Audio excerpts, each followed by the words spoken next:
평생 남의 집 머슴으로 살았던 한 남자가 있었습니다. 45살이 되도록 혼자였습니다.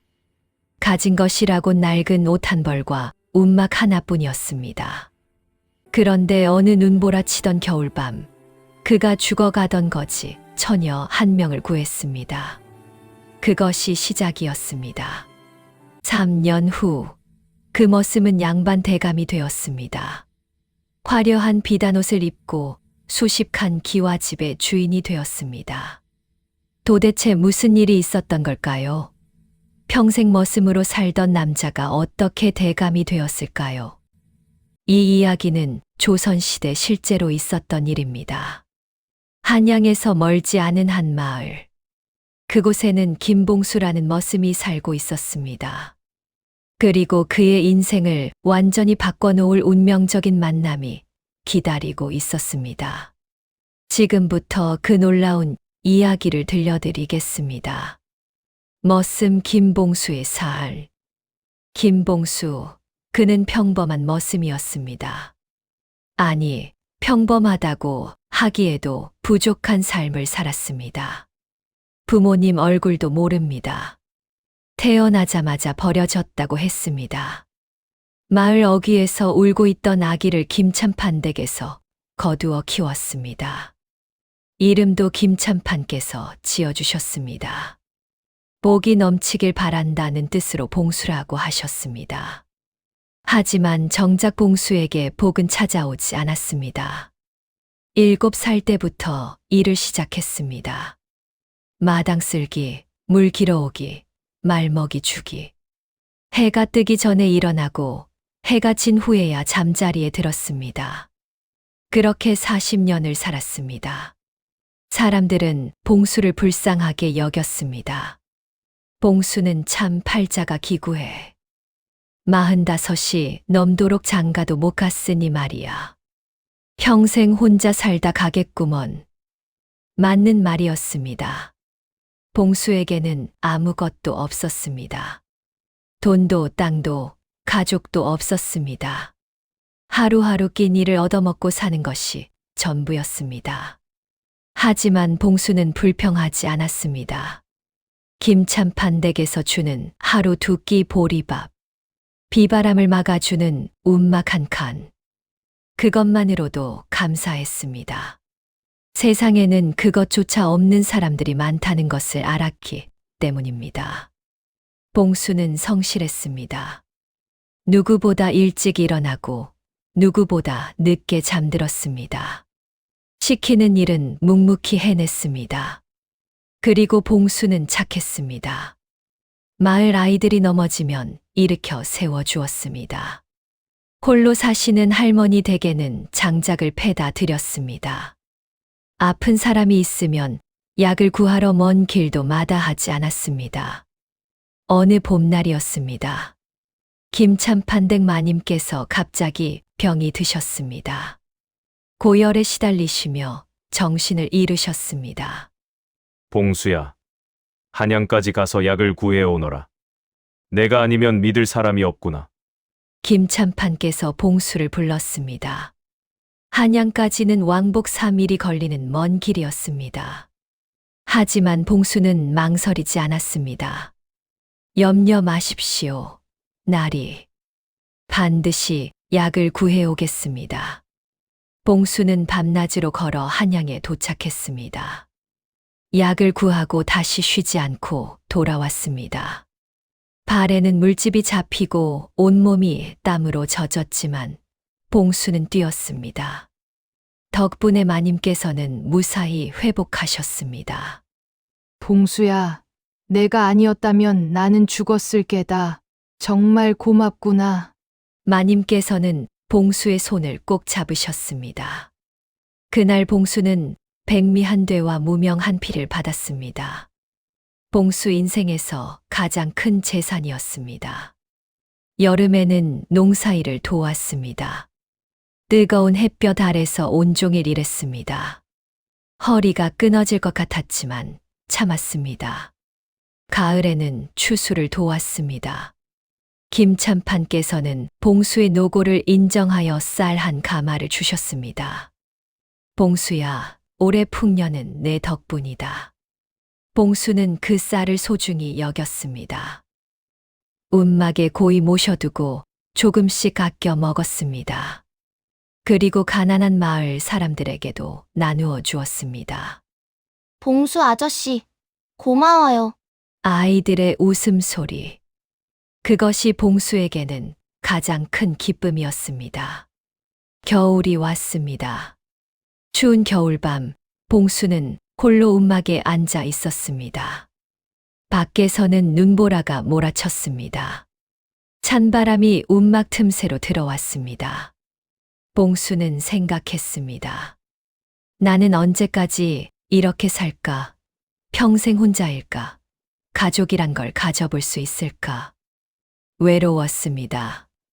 45년을 혼자 살아온 외로움이 겨울밤의 추위처럼 봉수를 파고들었습니다. 하지만 봉수는 한숨을 쉬며 고개를 저었습니다. 머슴 주제에 무슨 가족을 바라겠나. 그저 하루하루 성실히 사는 것이 내 운명이지. 그렇게 생각하며 봉수는 잠자리에 들었습니다. 하지만 그날 밤 봉수는 몰랐습니다. 바로 그 순간 운명의 톱니바퀴가 돌아가기 시작했다는 것을. 운명적 만남. 그해 겨울은 유난히 추웠습니다. 섣달 금음날 저녁이었습니다. 봉수는 김찬판 댁에서 일을 마치고 움막으로 돌아가는 길이었습니다. 눈보라가 몰아쳤습니다. 앞이 하나도 보이지 않았습니다. 바람이 얼굴을 때렸고 눈발이 눈을 찔렀습니다. 빨리 가야겠다. 이러다가 얼어 죽겠구나. 봉수는 발걸음을 재촉했습니다. 얼어붙은 땅에 발이 미끄러졌지만 어떻게든 움막까지 가야 했습니다. 그때였습니다. 길가에 무언가가 쓰러져 있었습니다. 처음에는 짐승인 줄 알았습니다. 하지만 가까이 다가가 보니 사람이었습니다. 여자였습니다. 너덜너덜한 옷을 걸친 여자가 눈 위에 쓰러져 있었습니다. 얼굴은 흙으로 뒤덮여 있었고 머리카락은 헝클어져 있었습니다. 거지 같은 행색이었습니다. 아가씨, 아가씨. 봉수가 불렀지만 대답이 없었습니다. 손을 대보니 얼음장처럼 차가웠습니다. 맥박을 짚어보니 희미하게 뛰고 있었습니다. 살아는 있구나. 하지만 이대로 두면 곧 죽는다. 봉수는 고민할 틈이 없었습니다. 눈보라는 더 거세졌고 여자의 숨소리는 점점 약해지고 있었습니다. 내가 이 사람을 외면하면 이 사람은 죽는다. 봉수는 여자를 업었습니다. 생각보다 가벼웠습니다. 마치 깃털처럼 가벼웠습니다. 그만큼 말랐다는 뜻이었습니다. 봉수는 눈보라를 뚫고 걸었습니다. 평소에는 10분이면 갈 거리였지만 그날은 30분이 걸렸습니다. 온몸이 얼어붙는 것 같았습니다. 하지만 봉수는 멈추지 않았습니다. 등에 업힌 여자의 희미한 숨소리를 느끼며 걸었습니다. 마침내 움막에 도착했습니다. 봉수는 여자를 조심스럽게 눕혔습니다.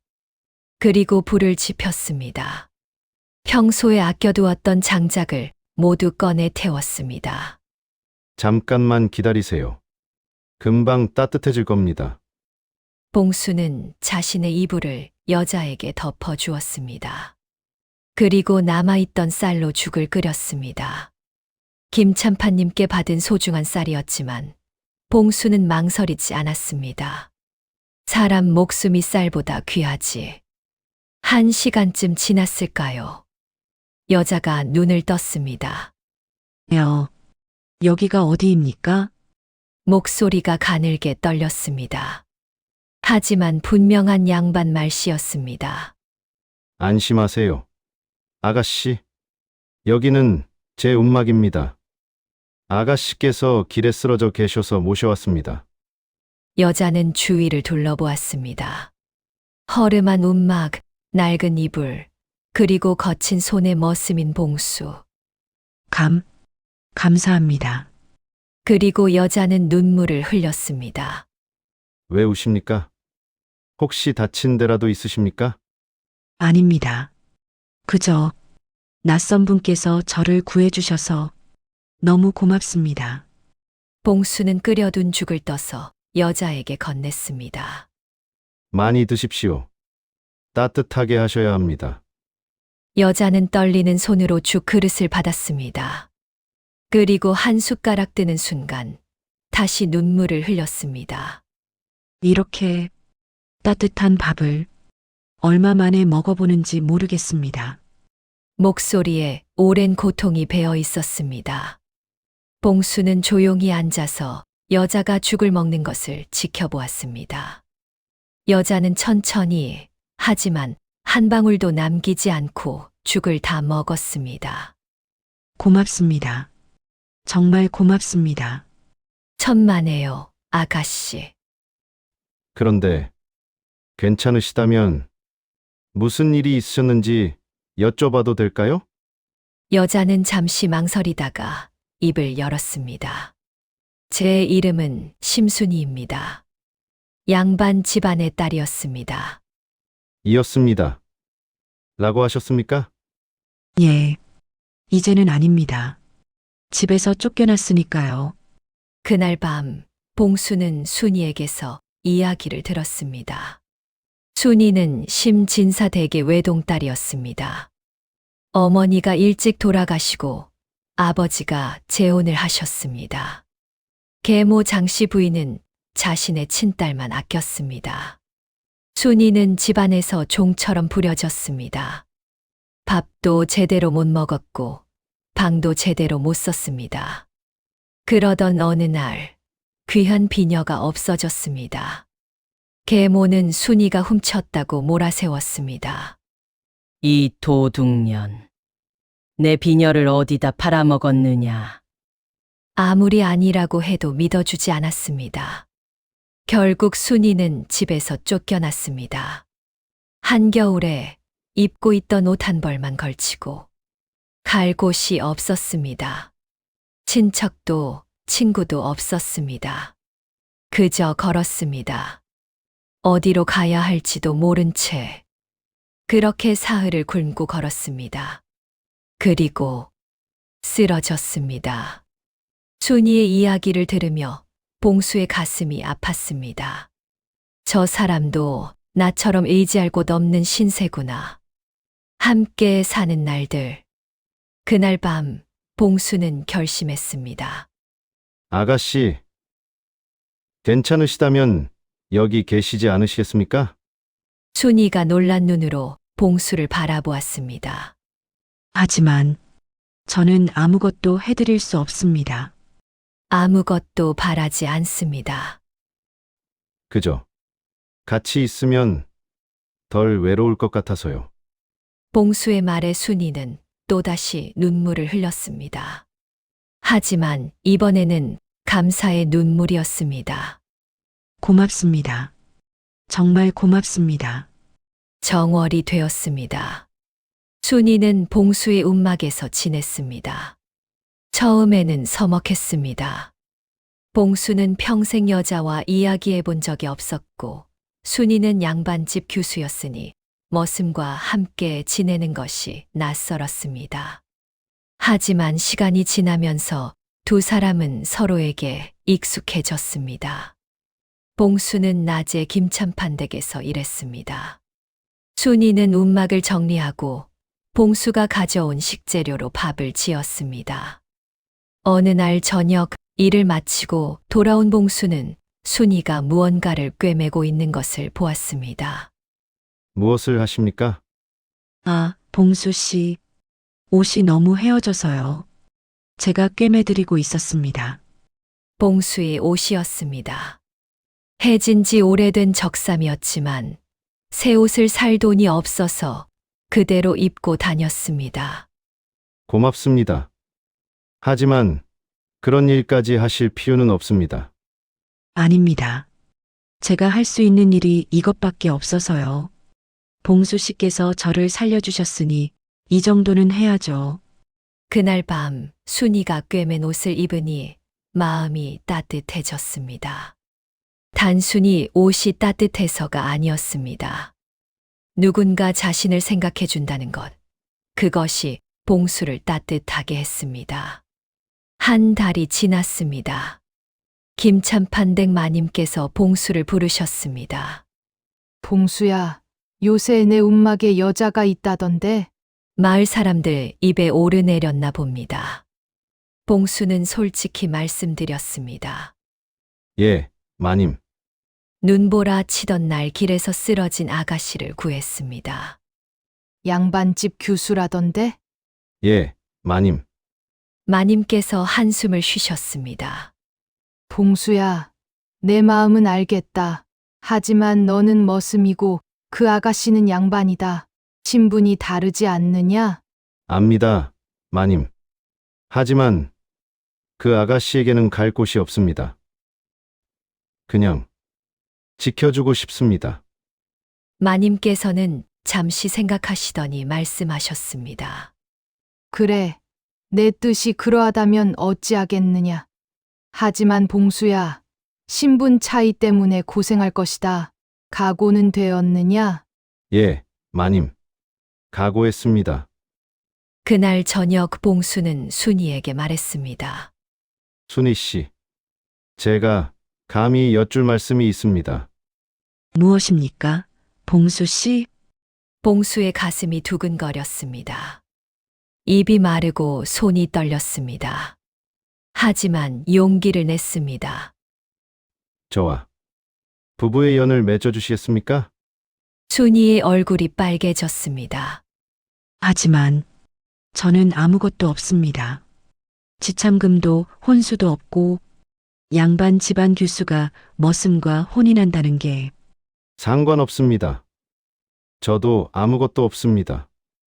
그저 우리 둘이서 힘을 합쳐 살아가면 되지 않겠습니까?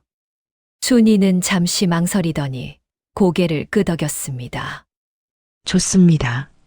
저도 봉수 씨와 함께하고 싶습니다. 그 순간 봉수의 가슴이 터질 것 같았습니다. 45 평생을 혼자 살아온 봉수에게 드디어 가족이 생긴 것입니다. 두 사람은 간소하게 혼례를 치렀습니다. 김참판댁 마님께서 쌀과 무명을 주셨고 마을 사람들이 모여 축하해 주었습니다. 봉수야, 늦었지만 축하한다. 좋은 일 많을 거야. 비록 화려하지는 않았지만 봉수 인생에서 가장 행복한 날이었습니다. 신혼 첫날 밤 순이가 말했습니다. 여보, 고맙습니다. 제가 고맙습니다. 순희, 저 같은 사람과 함께 해주셔서. 아닙니다. 여보는 세상에서 가장 착한 사람입니다. 그날 밤 두 사람은 서로를 꼭 안았습니다. 가난했지만 행복했습니다. 슬픔과 희망, 봄이 왔습니다. 봉수는 여전히 김참판댁에서 일했습니다. 하지만 이제는 혼자가 아니었습니다. 집에 돌아가면 순이가 기다리고 있었습니다. 여보, 다녀왔습니다. 고생하셨어요. 손 씻고 밥 드세요. 순이가 지어준 보리밥과 된장찌개. 반찬이라고는 나물 몇 가지가 전부였지만 봉수에게는 세상에서 가장 맛있는 음식이었습니다. 두 사람은 움막 뒤에 작은 텃밭을 만들었습니다. 함께 땅을 파고 씨앗을 심었습니다. 가난했지만 함께 땀 흘리는 시간이 행복했습니다. 여름이 왔습니다. 뜨거운 햇살 아래서 농사일을 했습니다. 힘들었지만 저녁에 순이가 건네주는 냉수 한 사발이면 모든 피로가 사라졌습니다. 어느 날 순이가 말했습니다. 여보, 저 아이가 생긴 것 같아요. 그 순간 봉수의 세상이 멈춘 것 같았습니다. 정말이요? 예. 아직 확실하지는 않지만 봉수는 순이를 꼭 안았습니다. 눈물이 났습니다. 기쁨의 눈물이었습니다. 고맙소. 순이. 정말 고맙소. 하지만 기쁨과 동시에 걱정도 밀려왔습니다. 머스민 자신이 어떻게 아이를 키울 수 있을까? 변변한 집도 돈도 없는데 더 열심히 일해야 한다. 순이와 아이를 위해서 봉수는 새벽부터 밤늦게까지 일했습니다. 김찬판 댁일 뿐 아니라 마을 사람들의 일도 거들어 주었습니다. 봉수야, 너무 무리하지 마라. 김찬판님께서 걱정하셨지만 봉수는 멈출 수 없었습니다. 하지만 아무리 일해도 돈은 모이지 않았습니다. 쌀 몇 돼, 무명 몇 필, 그것이 전부였습니다. 가을이 왔습니다. 순이의 배가 불러왔습니다. 봉수는 매일 밤 기도했습니다. 하늘이시여, 부디 순이와 아이가 건강하게 해주소서. 하지만 어느 날 비극이 찾아왔습니다. 순이가 갑자기 쓰러졌습니다. 피를 흘렸습니다.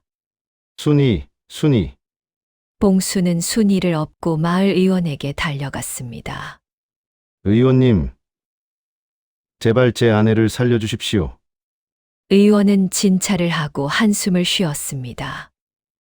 아이를 잃었소.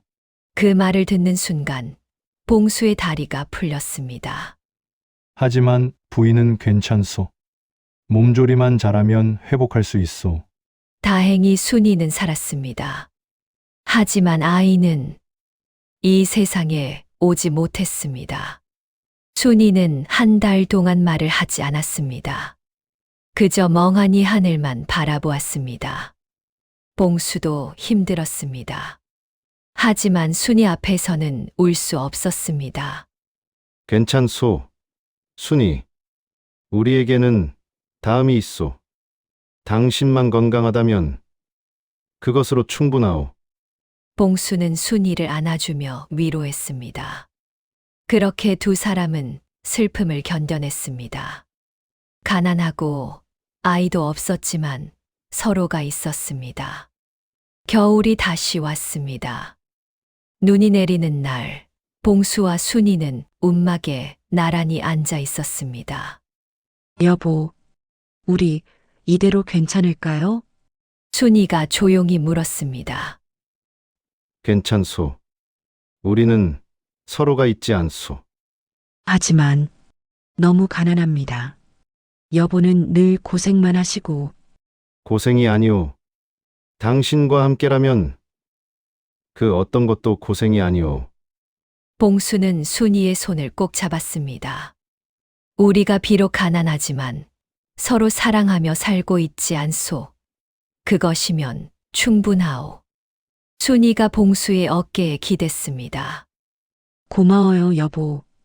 여보를 만나 제가 행복합니다. 그날 밤 두 사람은 서로를 의지하며 잠들었습니다. 하지만 봉수는 몰랐습니다. 이 모든 시련이 다가올 큰 복을 위한 과정이었다는 것을. 뜻밖의 소식. 그렇게 3년이 흘렀습니다. 봉수는 여전히 김찬판 댁에서 일했고 순이는 움막을 지켰습니다. 여전히 가난했지만 두 사람은 서로를 사랑하며 살았습니다. 어느 봄날이었습니다. 마을에 소문이 돌았습니다. 한양에서 김대감이 오신대. 김대감? 그 유명한 병조판서 김대감 말인가? 그렇다네. 조상묘를 찾아 이 마을에 오신다더군. 봉수는 그 소문을 듣고도 별 관심이 없었습니다. 대감이든 판서든 머스민 자신과는 상관없는 일이었으니까요. 하지만 며칠 후 이상한 일이 벌어졌습니다. 김찬판께서 봉수를 급히 부르셨습니다. 봉수야, 내게 물을 것이 있다. 예. 나리. 김찬판의 표정이 심각했습니다. 너, 부모님이 누구시냐? 모릅니다. 나리. 제가 기억하는 것은 7살 때부터입니다.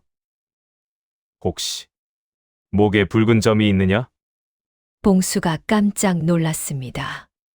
어떻게 그걸 아셨을까? 예. 있습니다만, 어떻게?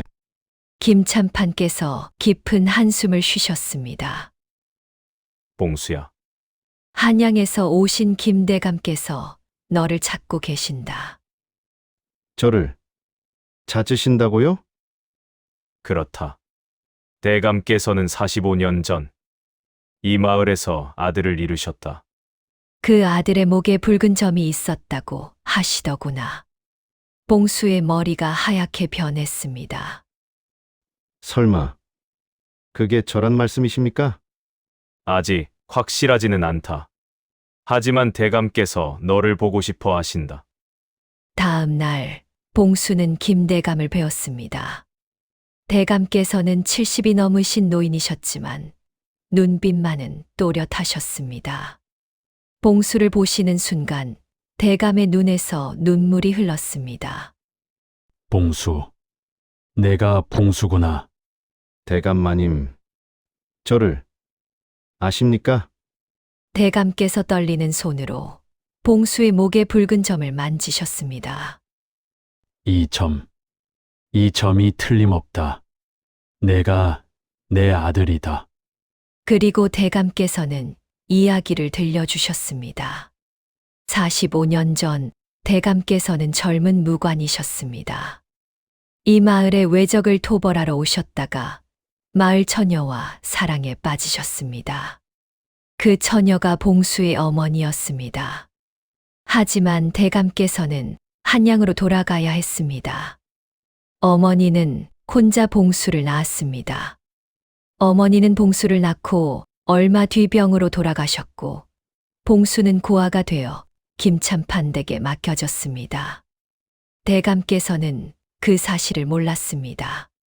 수십 년이 지나 뒤늦게 알게 되었고 봉수를 찾아 헤맸습니다. 그리고 마침내 봉수를 찾으신 것입니다.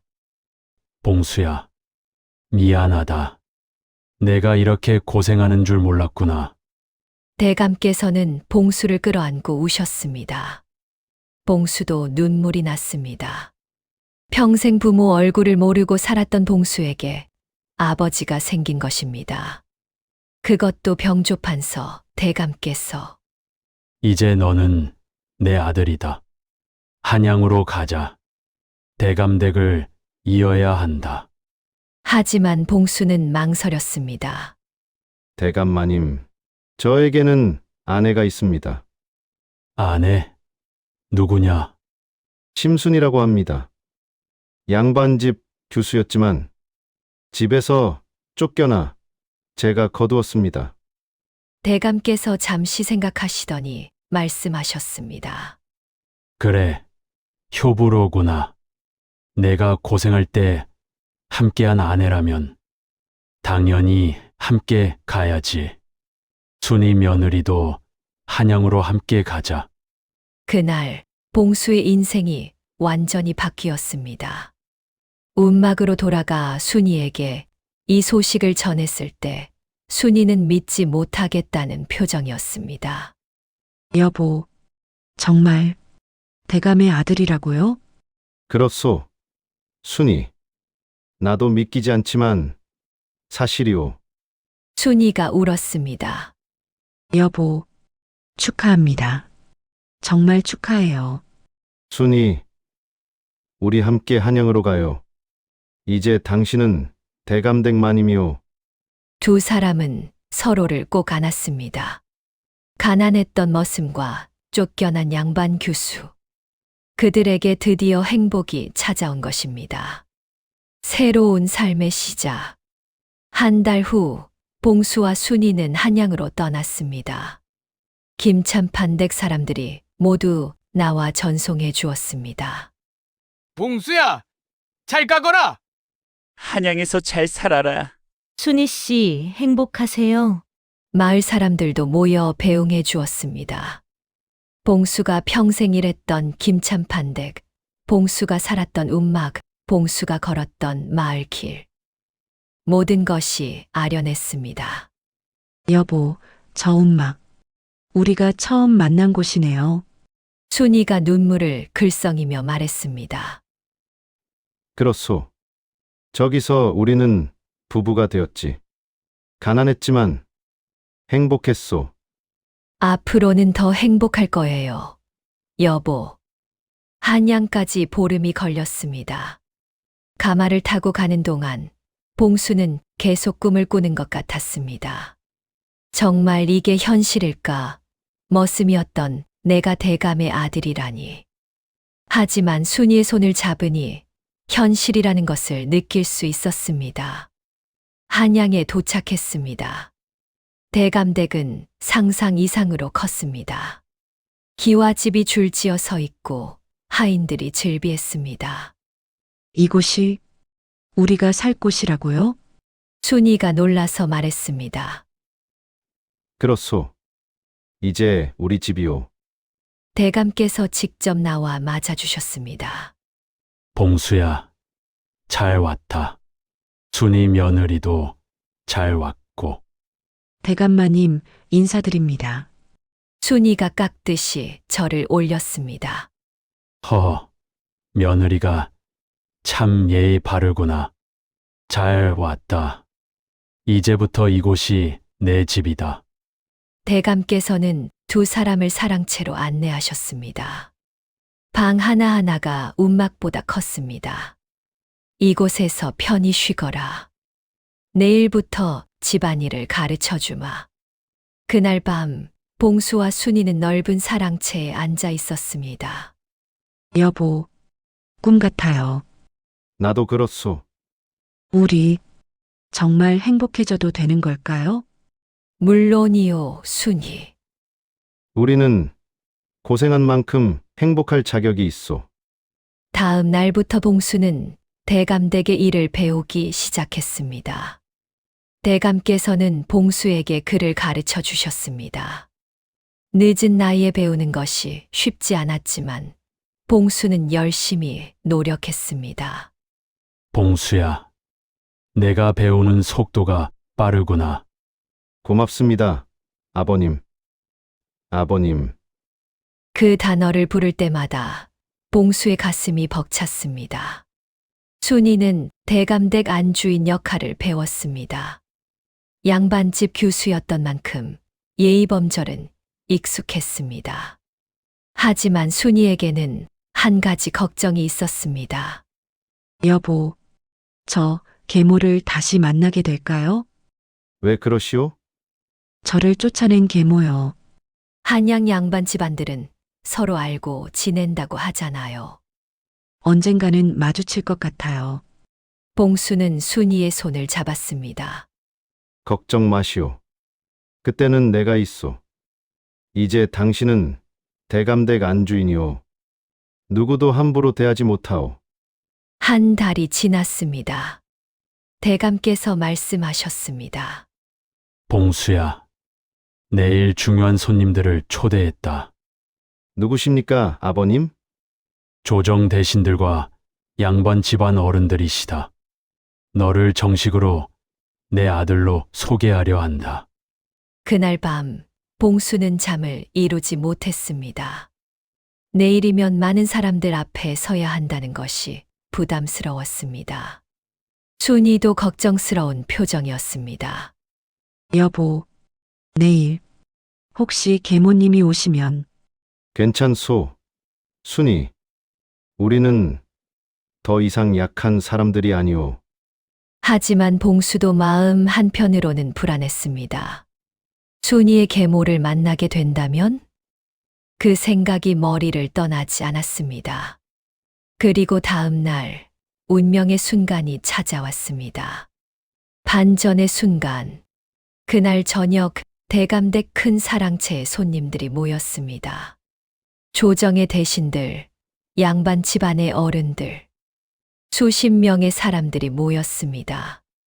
오늘 여러분을 모신 이유는 다름이 아니라 제 아들을 소개하기 위함입니다. 대감께서 봉수를 불러내셨습니다. 봉수야, 나오너라.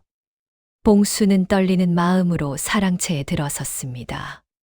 수십 쌍의 눈이 봉수를 바라보았습니다. 이 아이가 제 아들 김봉수입니다. 45년 전 헤어졌다가 이제야 찾았습니다. 양반들이 수군거렸습니다. 머슴이었다면서. 그래도 대감의 친아들이니 피는 속일 수 없지. 그때였습니다.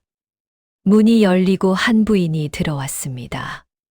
화려한 치마 저고리를 입은 50대 중반의 부인이었습니다. 순이가 봉수의 옆에서 숨을 죽였습니다. 여보, 저 사람, 왜 그러시오? 저 사람이 제 계모예요. 봉수의 심장이 쿵쾅거렸습니다. 바로 저 사람이 순이를 집에서 쫓아낸 장씨 부인이었습니다. 장씨 부인도 순이를 알아봤습니다. 순간 그녀의 얼굴이 하얗게 질렸습니다.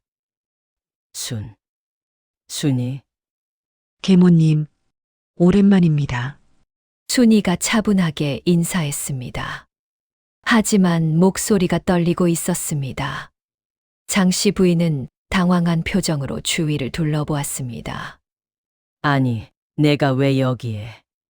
대감께서 나서셨습니다. 장 부인, 이 아이가 내 며느리요. 며느리라고요? 장씨 부인은 믿을 수 없다는 표정이었습니다. 그렇소. 제 아들 봉수의 아내요. 들으니 장 부인의 의붓딸이라면서요? 하지만 이 아이는 도둑질을 해서 쫓겨나. 순이가 조용히 하지만 단호하게 말했습니다. 계모님, 저는 비녀를 훔치지 않았습니다. 계모님께서 거짓으로 저를 몰아세우셨지요. 뭐라고? 감히 거짓말을. 장씨 부인이 소리쳤습니다. 하지만 봉수가 나섰습니다. 장 부인, 봉수의 목소리는 낮았지만 단호했습니다. 제 아내는 거짓말을 하지 않습니다. 제가 순이를 만났을 때 순이는 눈보라 속에서 얼어 죽어가고 있었습니다. 아무 잘못도 없이 쫓겨나 죽을 뻔했습니다. 하지만 대감께서 엄한 목소리로 말씀하셨습니다. 장 부인, 진실이 무엇이든 이제 순이는 제 며느리요. 대감댁의 안주인이 될 사람이요. 과거는 과거로 두시오. 장씨 부인의 얼굴이 창백해졌습니다. 자신이 쫓아낸 의붓딸이 이제는 자신보다 높은 신분이 된 것입니다. 그리고 대감께서 계속 말씀하셨습니다. 장 부인, 순이를 내쫓은 것은 큰 잘못이오. 만약 다시 한번 순이를 괴롭히거나 해코지한다면 용서하지 않을 것이오. 장씨 부인은 고개를 숙일 수밖에 없었습니다. 죄송합니다, 대감마니. 사랑채의 분위기가 싸늘했습니다. 모든 사람들이 이 극적인 상황을 지켜보고 있었습니다. 순이가 한 발짝 앞으로 나섰습니다. 계모님, 장씨 부인이 고개를 들었습니다. 순이의 눈에는 눈물이 맺혀 있었습니다. 저는 계모님을 원망하지 않습니다. 라고?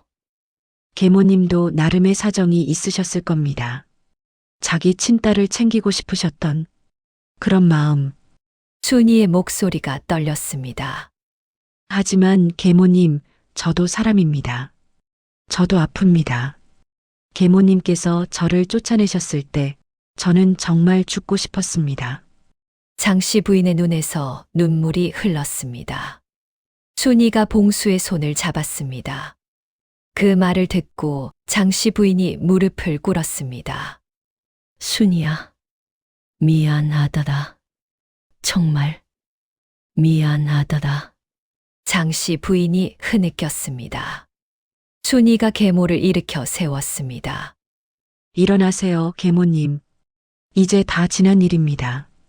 사랑채에 있던 사람들이 감동했습니다. 누군가 박수를 쳤고 그 박수가 사랑채를 가득 채웠습니다.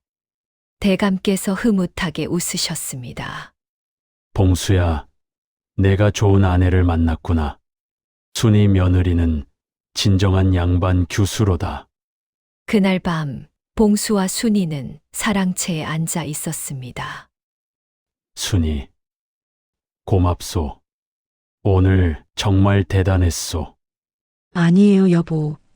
저는 그냥 더 이상 미워하고 싶지 않았어요. 그래도 당신을 그렇게 괴롭혔는데 여보, 복수는 아무것도 해결하지 못해요. 용서만이 진정한 평화를 가져온다는 걸 오늘 깨달았어요. 봉수는 순이를 꼭 안았습니다. 당신은 정말 대단한 사람이오. 그날 봉수는 깨달았습니다. 진정한 승리는 복수가 아니라 용서라는 것을. 그리고 순이야말로 진정한 양반 규수라는 것을. 선행이 부른 복. 1년이 흘렀습니다. 봉수는 정식으로 대감댁을 이어받았습니다. 병조판서의 아들로서 조정에도 출사했습니다. 머슴에서 양반이 된 것입니다. 하지만 봉수는 자신의 뿌리를 잊지 않았습니다. 어느 날 대감께 말씀드렸습니다. 아버님, 제가 살았던 마을에 학당을 짓고 싶습니다. 학당을 무슨 이유냐? 가난한 아이들도 글을 배울 수 있게 하고 싶습니다. 저처럼 글을 모르고 살았던 아이들에게 기회를 주고 싶습니다. 대감께서 흐뭇하게 웃으셨습니다. 좋은 생각이다. 그렇게 하여라. 봉수는 자신이 살았던 마을에 학당을 지었습니다. 가난한 아이들이 무료로 글을 배울 수 있게 했습니다. 그리고 김참판댁에도 은혜를 갚았습니다. 참판님, 평생 저를 거두어 주신 은혜를 잊지 않겠습니다.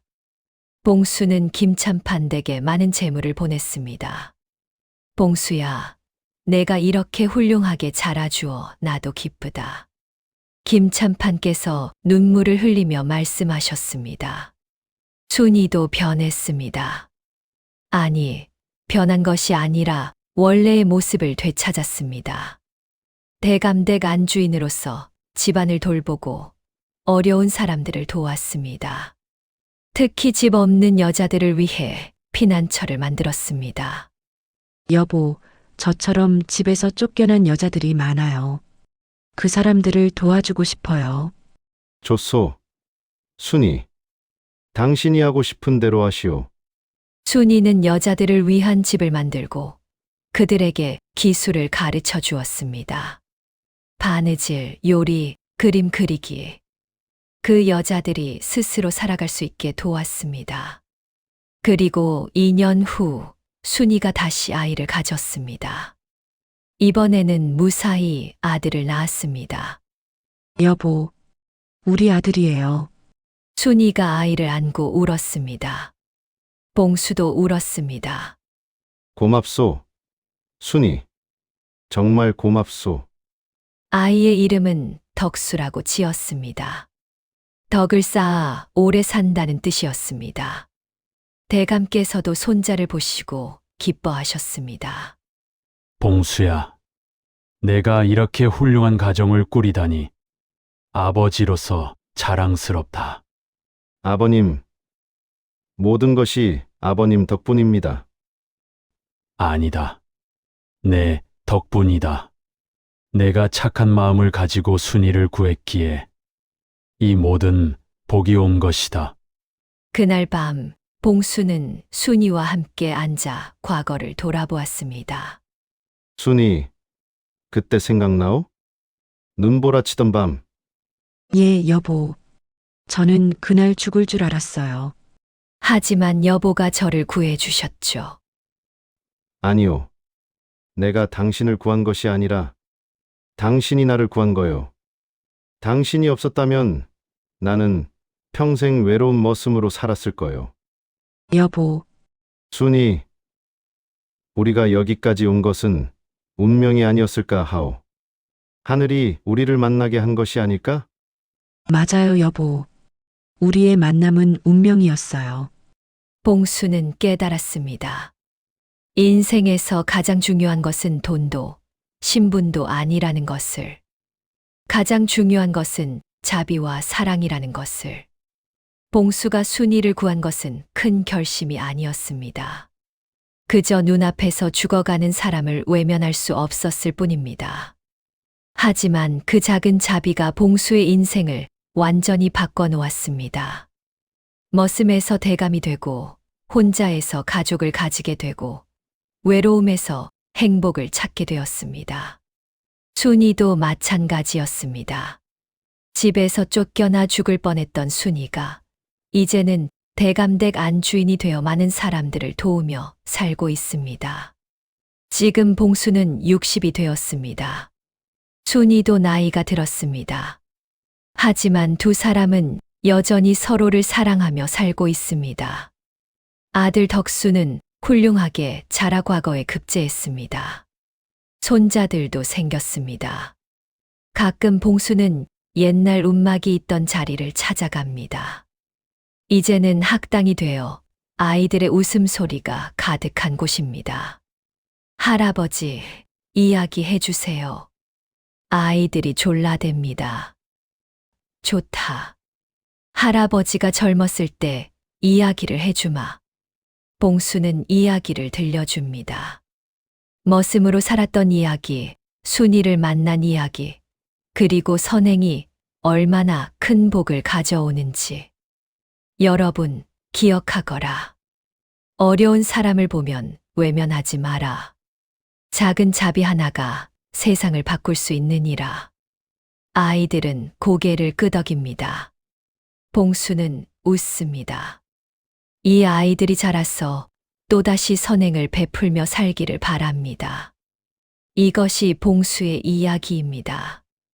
평생 머슴으로 살았지만 알고 보니 대감의 아들이었던 남자. 그리고 작은 자비 하나가 만든 기적. 하늘은 선한 사람을 결코 외면하지 않습니다. 비록 늦더라도 반드시 복은 찾아옵니다. 여러분도 기억하십시오. 선행에는 반드시 복이 따른다는 것을. 오늘 이야기는 여기까지입니다. 김봉수의 이야기 어떠셨나요? 작은 선행 하나가 인생 전체를 바꿀 수 있다는 것을 기억해 주세요. 다음 이야기에서 또 뵙겠습니다. 시청해 주셔서 감사합니다.